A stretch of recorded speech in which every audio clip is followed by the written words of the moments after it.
This government meeting is brought to you by Eastworks and our local cable subscribers.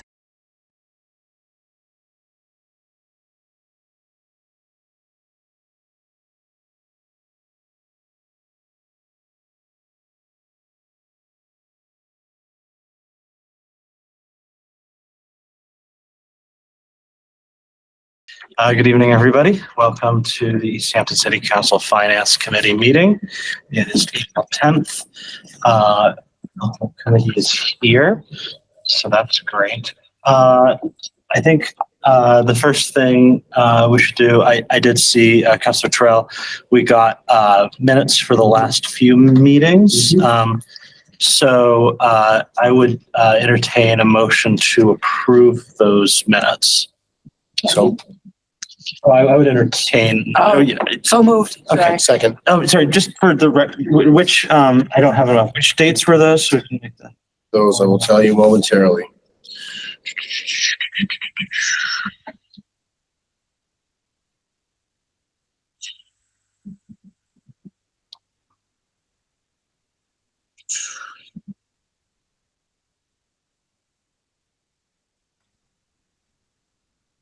I don't have it right here. I'm trying to.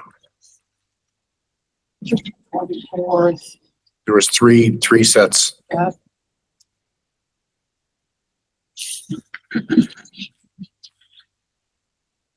$214, $228. Three.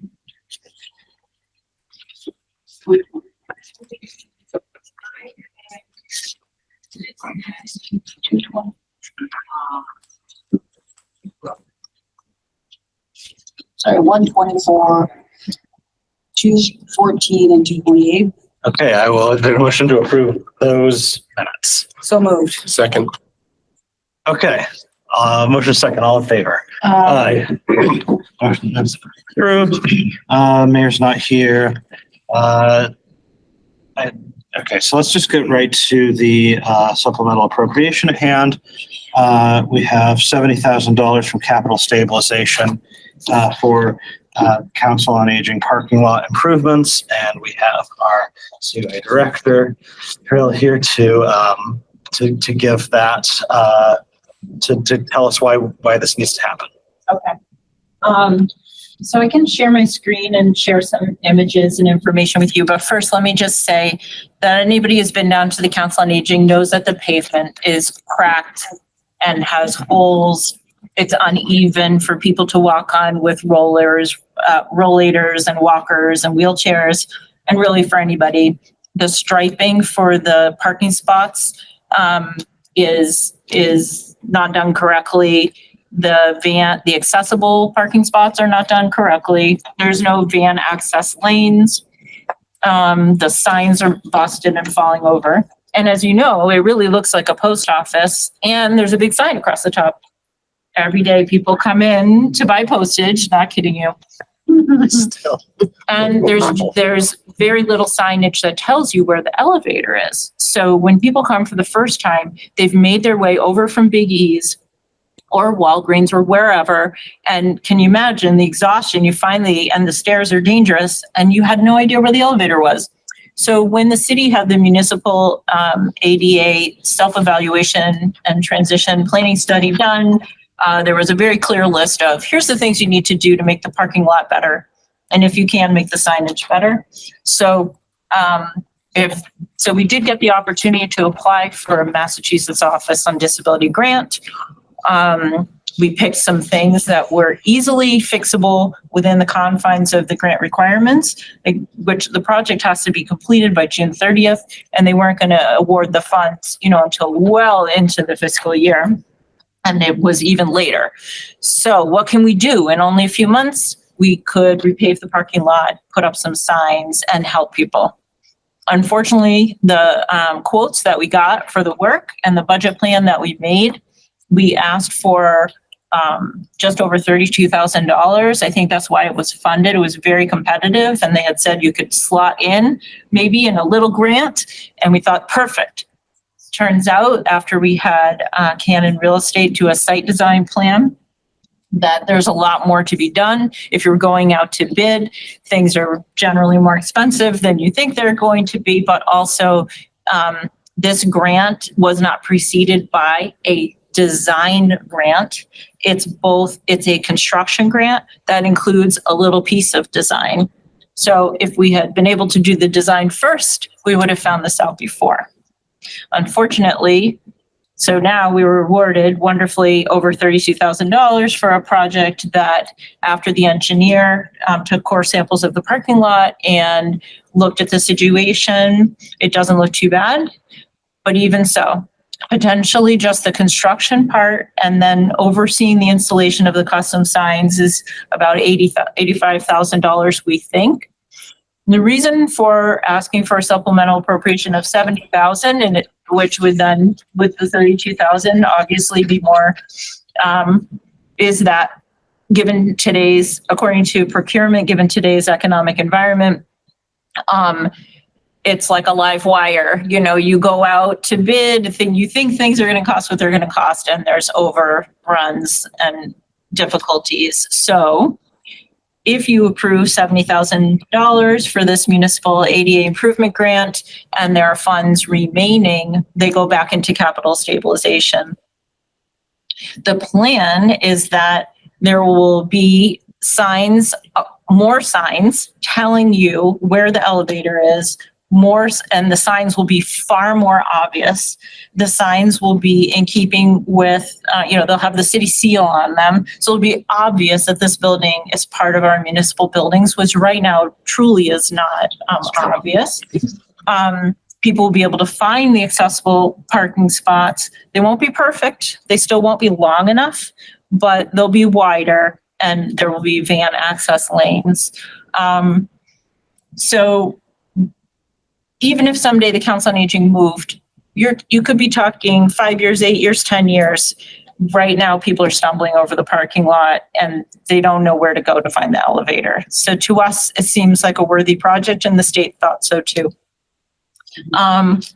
So like I said, this project has to be completed by June 30th. There is we sent you the pertinent information from the section 9 of the intent to bid, and it's very, very tight. So that's why we're asking you today so that we can get this done during this construction season and meet the deadline. So I'm going to share my screen with you and show you some of what we're talking about here. That's a quick question while you're doing that. Is the Council on Aging in the queue to have the work done? So right now today is the deadline for accepting bids. Mm-hmm. And then, so there is a time frame for this bidding process that allows for, 6 weeks of construction time with enough time to get all the invoices and then submit them to the state. So if you want to say in the queue, that's. Well, I know a lot of construction places, they already have their work lined up, right? And so we're going to have to get in the queue in order to be able to have it done by June 30th, I think you said, right? But some people, when you contact them, are like, great, love to do the work. We'll get to it in August. So the question is, are we going to be able to find a contractor to be able to get that done? We'll know by tomorrow morning because today was the deadline, and the deadline is only for, only those can bid who are willing to accede to all of the requirements for the timeline. Okay, so they have agreed that they'll get it done. Okay. And that's another example of our partnership within and collaboration within city departments. There's no way Council on Aging would even know how to deal with a procurement process like this. So all the city departments that are relevant were involved in making sure DPW procurement that this was done properly. So that's good to know too. Okay. Oh, Hadel, do you have a question? I just want to make a comment. So it's a reimbursable grant? As long The as grant we- is reimbursable. Yes, as long as we spend 32 grants by that time. Mhm. The rest is coming from the stabilization. If not that I want this process to be delayed, I would like to have this done by June 30th, but if for some reason it doesn't get done, we'll have enough money to show that we spent this by the state where the reimbursement can be applied. Okay, perfect. Great, thanks. Okay, so what you see on your screen is the budget for the grant, and then the budget that we asked for. But actually, in the end, the site design was double, $5,000, signs a little bit more just to make them more visible, construction, $85,000, as we said, and then the photos are not coming through here. Let me go back to the email I sent you folks. Okay, this is the bid. So this is the bid requirements. They have to complete all of the work as shown in the design plan. They have to pay attention to the grades because the whole point is to fix the grades that are there, but not pitch it towards our building and cause more water damage, or pitch it towards, the restaurant next door. The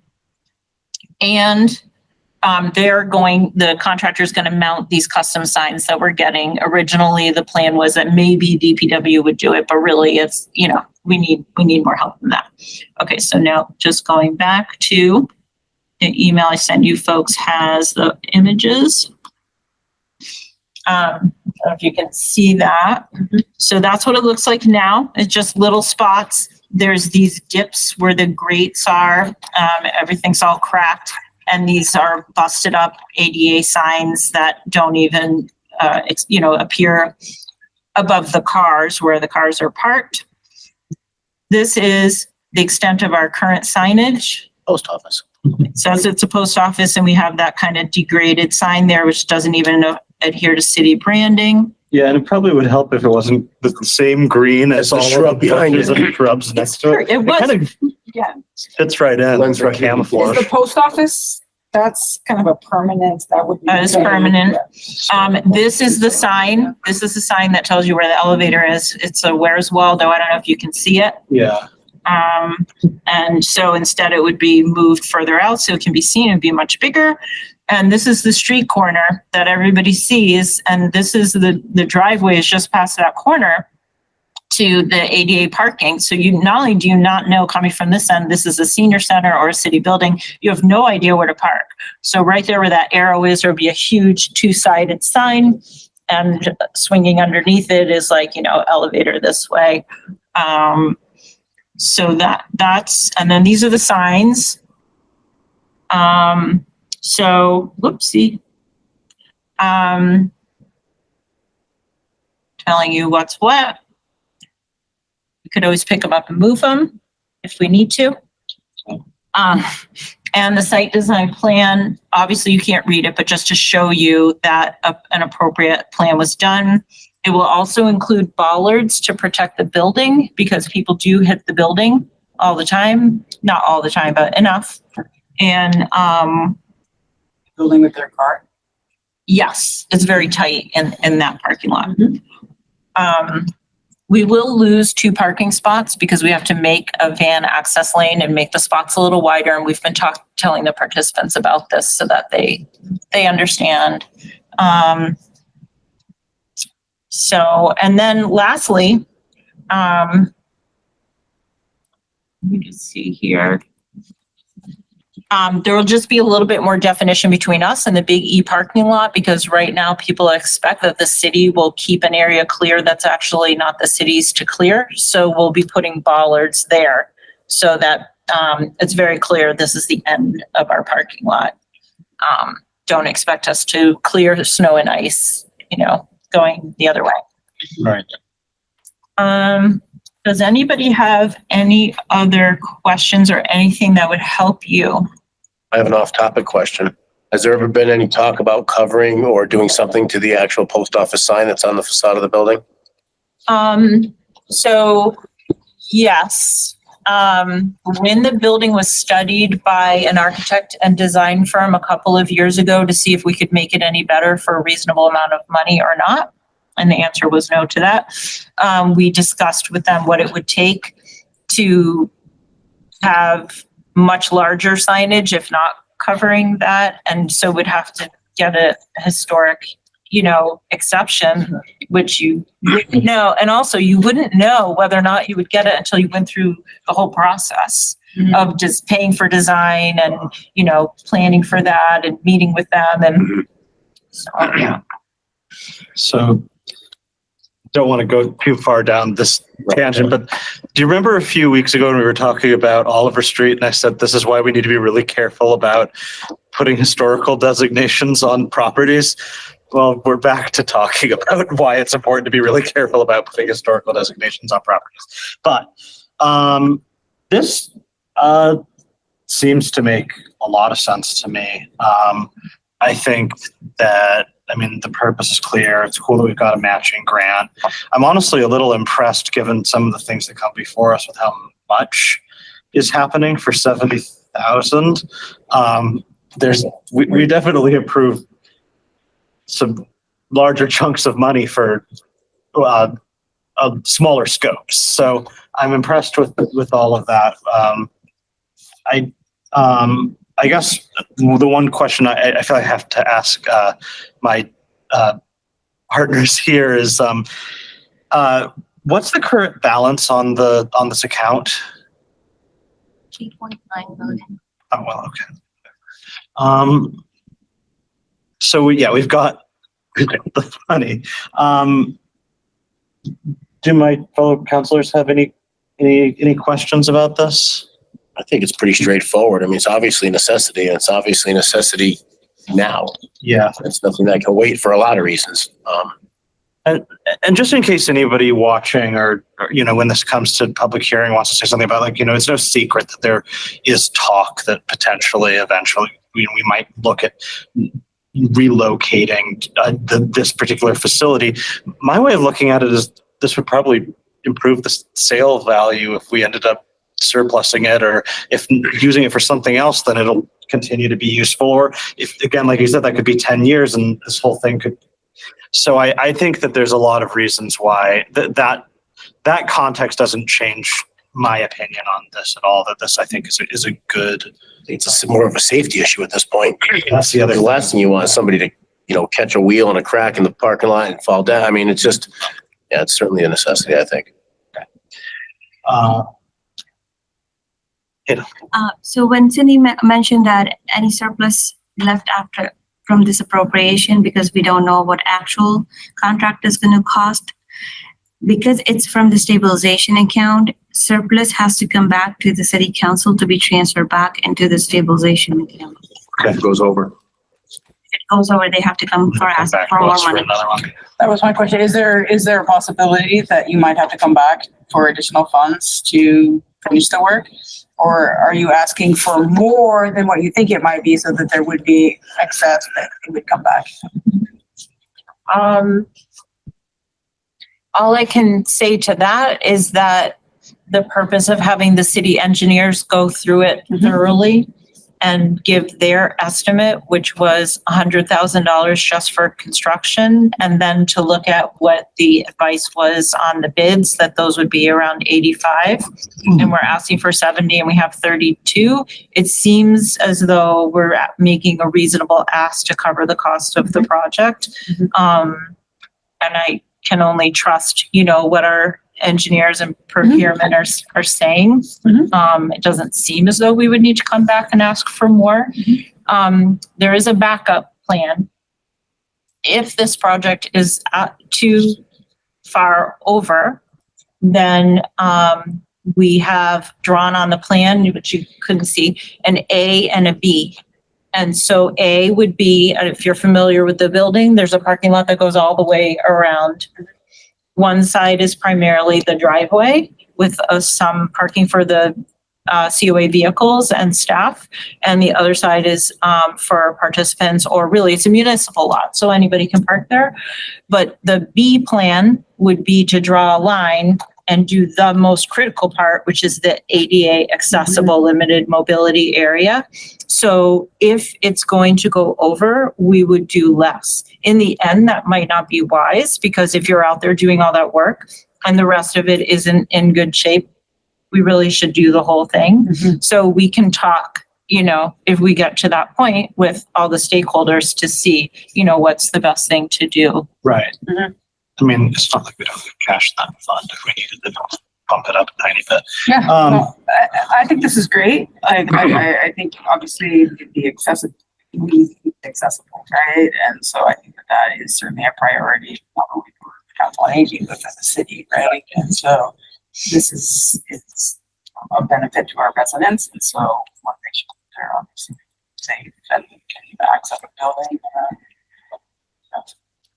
Reasonably area in a safe manner, et cetera. So, that's what we support. But I'm curious if the two of you have comment. Well, I just want to underscore that the grade, the pitch, and the condition of the tar in that small space parking lot is really one of the worst I've ever encountered. Mhm. And I think it's grace of whomever that someone seriously hasn't fallen and hurt themselves.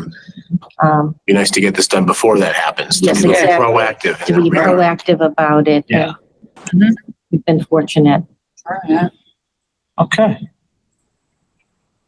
Well, unless anyone else has anything, I would entertain a motion. Okay. I'd entertain a motion to approve the appropriation of $70,000 from capital stabilization to Council on Aging parking lot improvements. Second. So moved. Oh, I thought you meant No, I said I would entertain the Oh, motion. okay. Second to you. Okay. All right, motion second, all in favor? Aye. Great. The public hearing on this is next Wednesday, right? So yeah, we'll have, it shouldn't be a big thing, but if you wouldn't mind stopping in on 6:15 a week from today, we'll have the full public hearing. Thank you, folks. Thank Thanks you. for listening. Thank you. And if you don't mind, I'd love to know how it goes with the bid. If you get a second, just shoot over an update since it's, tonight. Right. Great. And there will be a bidders conference and all of that, there's many parts after this to the timeline, so. Right. Yeah. Okay, thank you. Wonderful. Thank you. Thank you very much. Thank you. Have a great evening. And all of you. All right. So that was a very thorough presentation. I appreciate it. You're welcome. All right. Well, let's see. I don't think I haven't had a chance to review any of that stuff at the Collins Center. And Hadel, do we have anything in terms of reports? Or it's not time yet for the quarterly report, right? This is April. Oh, I do not have to report. Yeah, okay, cool. Sorry. No, that's fine. Yeah, I Can you just, go get it? Just kidding. yeah, just go. It only takes a second, right? It's not like it's a gigantic. Tied up with the budget business. Yeah, no, understood. Okay, so, I would entertain a motion to adjourn. All Like to make a motion. Oh, so moved. Second. right, motion second, all in favor? Aye. Aye. All right.